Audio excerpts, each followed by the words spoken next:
Hi everyone, Dreki here, and today I'm reviewing the MGCool Explorer 1S. This camera has the same internal specs as the SooCoo C30 for often $10 to $20 cheaper.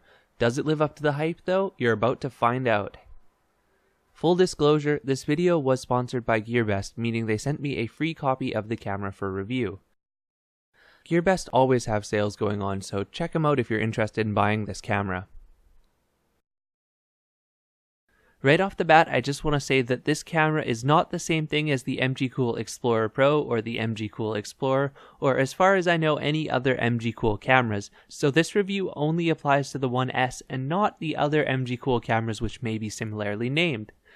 Second to that, this camera is not real 4K. It's based on the Novatek platform, which means it does some weird cropped resolution at 24 frames per second, not full 4K. Now that that's out of the way, let's talk about daylight video quality. In the daytime, the Explorer 1S does a pretty good job with video overall.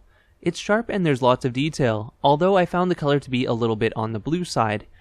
This is pretty typical of most Novatek cameras I've tested, including the Get Up Get 2 Pro and the 7S. Speaking of the Firefly 7S, I had that camera mounted side by side with the MGCool for a lot of my testing, and often I thought I was mixing the cameras up.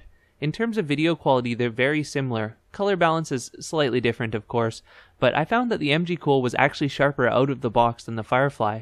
Perhaps it's just my copy of the Firefly having the lens slightly out of focus, or the sharpness turned down, or whatnot, but by default, the MGCool had a little bit more detail in the video, as you can see here.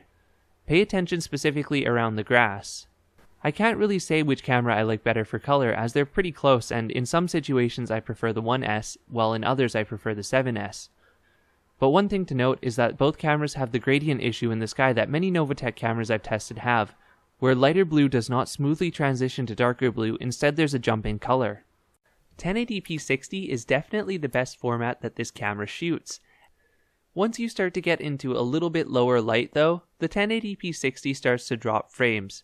This, again, is very common between Novatek cameras and a problem I also saw with the SooCoo C30. It just means that things get a little bit more blurry and smudged as you get into darker situations.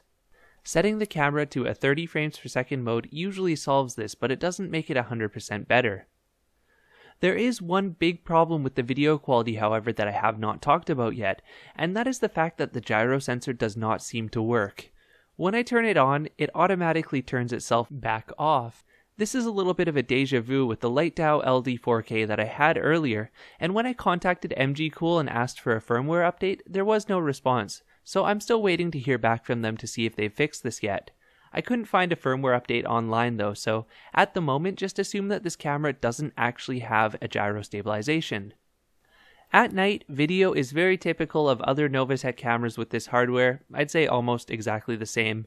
It gets a little bit noisy and a little bit dark, and once the sun has fully set, the video is basically unusable. This camera's primary forte is shooting during the day and in bright sun. The other thing that isn't as great on this camera as some other cameras I've tested is the audio quality. Inside of the case, you're not going to hear much in the way of audio because the microphone is not loud enough. Here's what it sounds like. So this is the audio quality of the MGCool Explorer 1S with the camera outside of the waterproof case. If you can hear my voice, I'm standing about 1 foot away from the camera. This is the audio quality of the MGCool Explorer 1S with the camera inside of the waterproof case. I'm willing to bet you can't hear me very well because other samples that I've taken, you basically can't hear anything, even if I'm right next to the camera. Finally, let's just put this up beside some other cameras. As I mentioned earlier, I had it beside the Firefly 7S, so let's just first off show what the MGCool looks like. And then I'll show the same clip from the Firefly. The Firefly, of course, has stabilization that actually works, so it is a little bit smoother, but it just has a little bit less detail. Now I'm going to take a comparison between this camera and the LightDAO LD 4K, which are almost on par with each other. The LightDAO LD 4K has about the same sharpness, but the MGCool has a little bit better lens with less lens flare, I guess that's what I'd call it. So first up, of course, is the MGCool. And here's the LightDAO.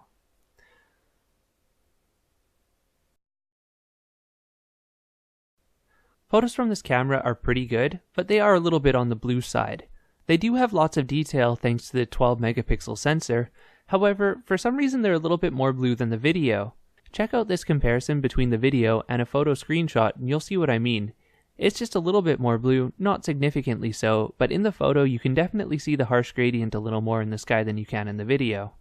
For general use, yeah, they're okay, but I've seen better from this platform, so I know that MGCool can do better if they do release firmware updates. So I guess the real question is, how does this camera hold up against the SooCoo C30, which is one of its closest competitors in terms of price and specification? Well, the MGCool 1S, the gyro stabilization doesn't work, so that's a big win for the C30 right out of the gate. The audio quality between the two cameras is very similar, and the C30 has slightly better photos, but slightly worse battery life. Also, quite frankly, the color is a little bit better on the C30 in my opinion, so there's that too. Right off the bat, I would probably recommend just going for the C30 over this camera unless you are really on a low budget. It's true that there's always a $10 more, $20 more to get a better product, and so it's really up to you to draw the line of how much are you going to spend in order to get a better product. What do I think of video quality overall? Well, for a $50 camera it's actually pretty good. Like I said, the video is a lot sharper than I expected, and the color is pretty good too for a Novatek camera. It's a little bit unfortunate that the gyro doesn't work, so really if you don't need the gyro stabilization, this camera might be a good option to save you a couple dollars. Hey, thanks for watching. I hope this video was helpful and informative. If you'd like to see the hardware review, please watch the unboxing video below.